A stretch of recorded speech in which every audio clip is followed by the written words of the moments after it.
सिंधु घाटी सभ्यता टॉपिक पर हमने ऑब्जेक्टिव क्वेश्चन तैयार किए हैं और ये क्वेश्चंस बेसिक सरल आधार के रूप में हैं, क्योंकि कुछ ऐसे छात्र होते हैं जिनको बहुत आसान से सवालों के जवाब नहीं मिल पाते हैं।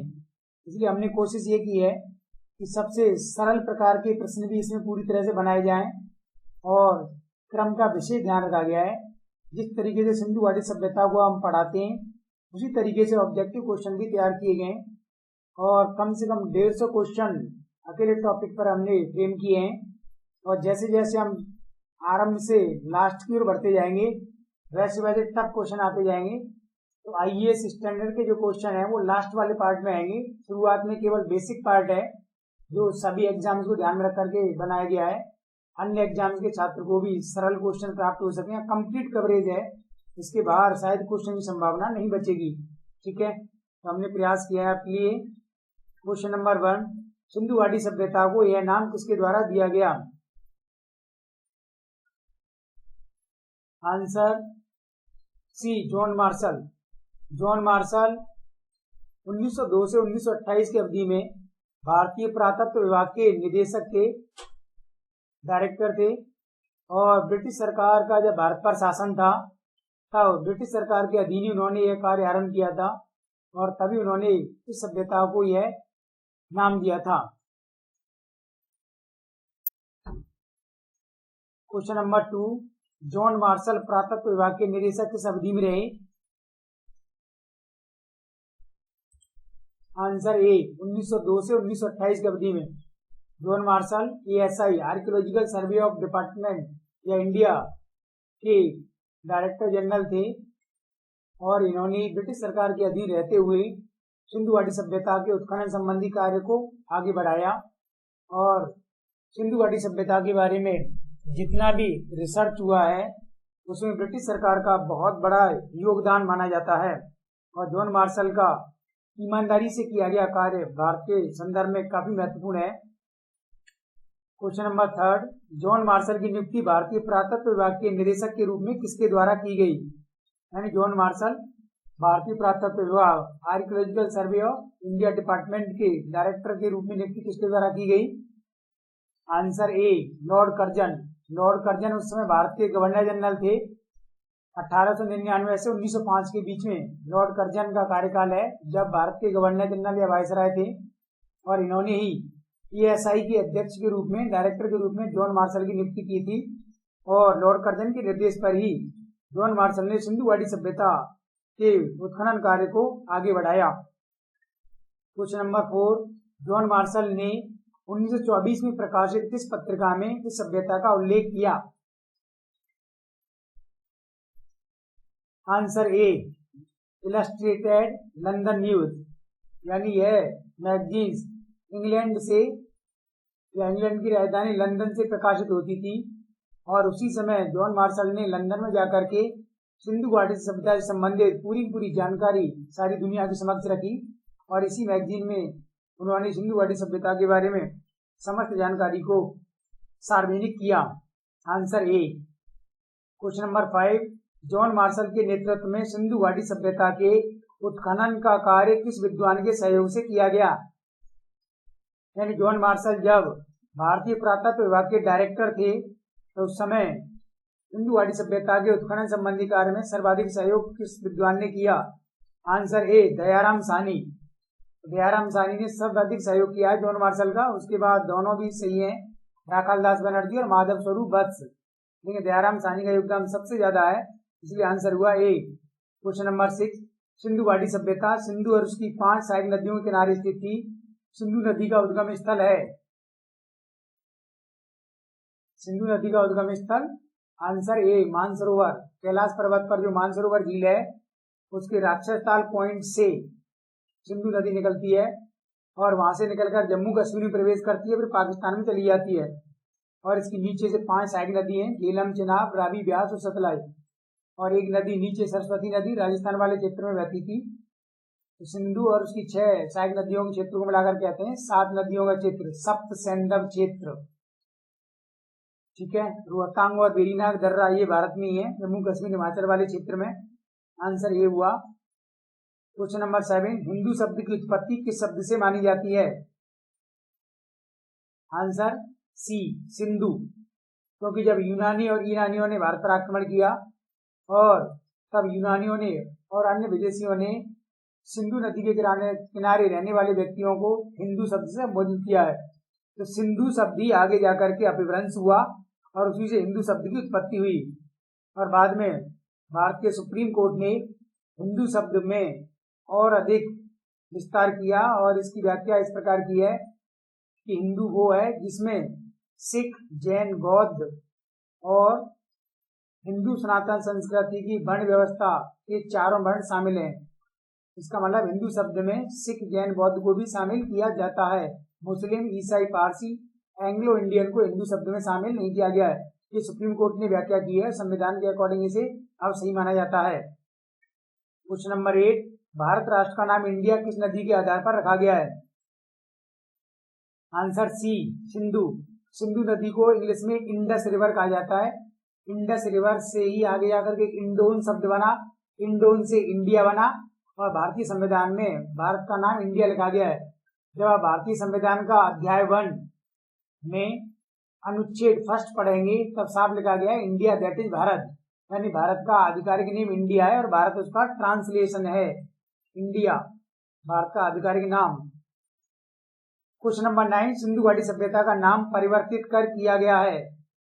सिंधु घाटी सभ्यता यह नाम जॉन मार्शल के द्वारा दिया गया था, लेकिन बाद में तकनीकी समस्या यह आई कि ऐसे बहुत सारे स्थलों की खुदाई की गई जो सिंधु और उसकी 5 सहायक नदियों के किनारे नहीं बसे थे, और ऐसे स्थल सर्वाधिक गुजरात में, महाराष्ट्र, पश्चिमी उत्तर प्रदेश, पंजाब, हरियाणा और राजस्थान वाले क्षेत्र में थे। तब सिंधु घाटी सभ्यता का नाम बदलने का प्रयास किया गया, क्योंकि ये स्थल इन नदियों के किनारे स्थित नहीं है।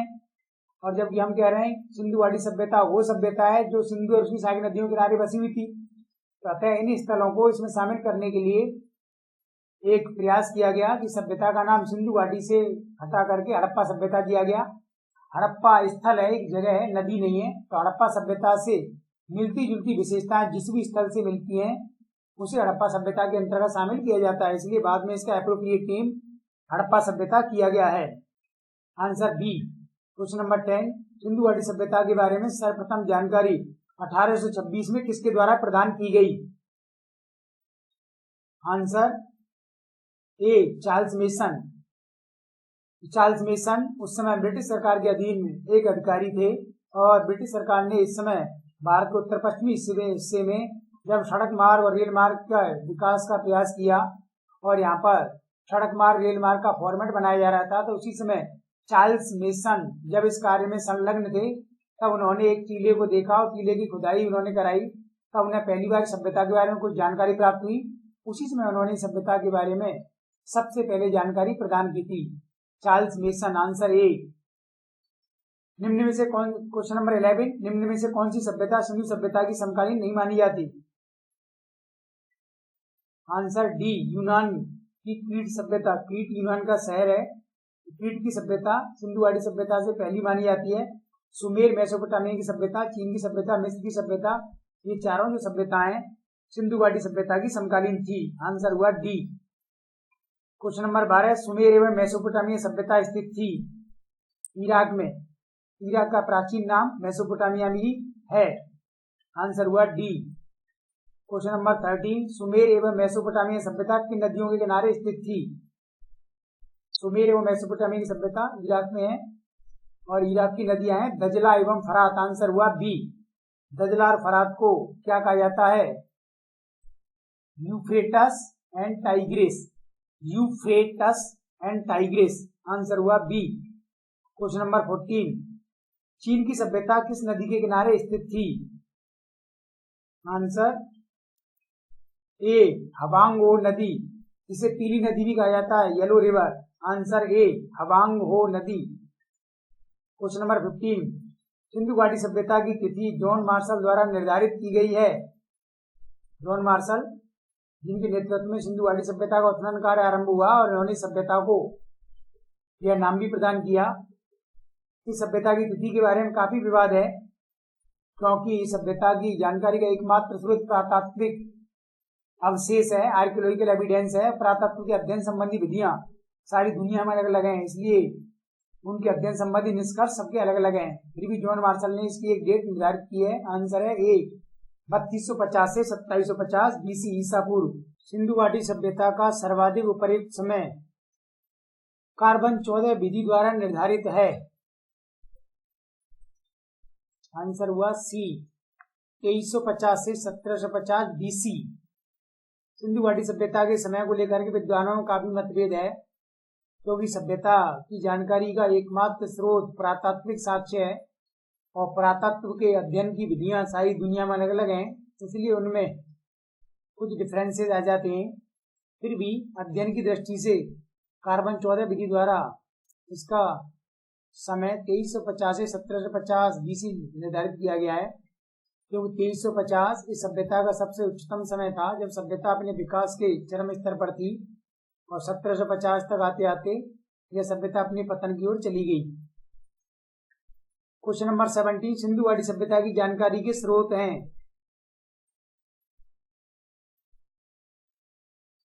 ऑप्शन बी केवल पुरातात्विक स्रोत। इस सभ्यता की जानकारी हमें केवल आर्कियोलॉजिकल एविडेंस पुरातात्विक स्रोत से मिलती है, कोई भी साहित्यिक स्रोत नहीं है, कोई भी विदेशी विवरण इसके लिए अभी तक नहीं प्राप्त हुआ है और निकट भविष्य में भी संभावना नहीं है। क्वेश्चन नंबर 18, सिंधु सभ्यता का उत्तर दिशा में सर्वाधिक विस्तार किस स्थल तक था? आंसर डी मांडा। मांडा वर्तमान में कहां पर है? जम्मू कश्मीर राज्य में। यहां तक सिंधु घाटी सभ्यता उत्तर दिशा में फैली हुई थी, मांडा जम्मू कश्मीर। क्वेश्चन नंबर 19, सिंधु सभ्यता का दक्षिण दिशा में सर्वाधिक विस्तार किस स्थल तक था? Answer C धैमाबाद। धैमाबाद कहां पर है? महाराष्ट्र, उत्तरी महाराष्ट्र। दक्षिण दिशा में है, धैमाबाद तक फैली हुई थी। क्वेश्चन नंबर 20, सिंधु सभ्यता का पूर्वी दिशा में सर्वाधिक विस्तार किस स्थल तक था? Answer C Alamgirpur. आलमगीरपुर ये उत्तर प्रदेश में है, यहां तक यह सभ्यता पूर्वी दिशा में फैली हुई थी। क्वेश्चन नंबर 21, सिंधु सभ्यता का पश्चिमी दिशा में सर्वाधिक विस्तार किस स्थल तक था? Answer C Sutkagen Dor. सुतकांगेडोर वर्तमान में पाकिस्तान में है, बलूचिस्तान प्रांत है पाकिस्तान का, वहां स्थित है ये। क्वेश्चन नंबर 22, सिंधु सभ्यता का स्थल मांडा किस नदी के किनारे स्थित है? मांडा किस नदी के किनारे स्थित है? चिनाब नदी। आंसर डी जम्मू कश्मीर में बहती है नदी चिनाब नदी, उसी के किनारे बसा हुआ है मांडा। क्वेश्चन नंबर 23, सिंधु सभ्यता का स्थल दायमाबाद किस नदी के किनारे स्थित है? दायमाबाद महाराष्ट्र में है और यह प्रवरा नदी के किनारे स्थित है। Pravara, answer B. प्रवरा किसकी सहायक नदी है? गोदावरी की। आंसर हुआ बी। ठीक है। क्वेश्चन नंबर 24, सिंधु सभ्यता का स्थल आलमगीरपुर किस नदी के किनारे स्थित है? आलमगीरपुर जो उस सभ्यता का पूर्वी विस्तार माना जाता है। आंसर बी हिंडन नदी। हिंडन नदी किसकी सहायक नदी है? यमुना की। क्वेश्चन नंबर 25, सिंधु सभ्यता का स्थल सुतकांगेडोर किस नदी के किनारे स्थित है? सुतकांगेडोर किस नदी के किनारे स्थित है? आंसर हुआ बी दास्क नदी। दास्क रिवर। दास्क रिवर। सुतकांगेडोर बलूचिस्तान प्रांत में है पाकिस्तान। क्वेश्चन नंबर 26, सिंधु सभ्यता का उत्तर दक्षिण विस्तार कितना किलोमीटर माना जाता है? लगभग। Answer B 1100 kilometre. यानी ये भविष्य में चेंज भी हो सकता है, क्योंकि सभ्यता का उत्खनन का कार्य अभी भी चल रहा है, इसलिए इसमें बदलाव आ सकता है, लेकिन अभी अप्रोक्सीमेटली 1100 किलोमीटर से माना जाता है। Answer B. Question number 27, Sindhu सभ्यता का पूर्व पश्चिम विस्तार है? Answer A 1400 kilometre. गलत। क्या सही है? C 1600 kilometre. पूर्व से पश्चिम में सभ्यता का विस्तार माना जाता है 1600 किलोमीटर। ठीक है, आंसर हुआ सी। क्वेश्चन नंबर 28, सिंधु सभ्यता का क्षेत्रफल है, आंसर सी 12,99,000 वर्ग किलोमीटर। सिंधु सभ्यता इतने विशाल एरिया में फैली हुई थी, उत्तर से दक्षिण, पूर्व से पश्चिम तक। Answer C. Question number 29, Sindhu सभ्यता का क्षेत्रफल लगभग माना जाता है, अप्रोक्सीमेटली कितना है? आंसर बी 13 लाख वर्ग किलोमीटर। 12,99,000 वर्ग किलोमीटर तो एग्जैक्ट है, और इसे 13 लाख वर्ग किलोमीटर लिखा जा सकता है। Answer B. Question number 30, Sindhu सभ्यता का आकार है, शेप क्या थी सिंधु सभ्यता की? आंसर बी त्रिभुजाकार, ट्रायंगुलर शेप।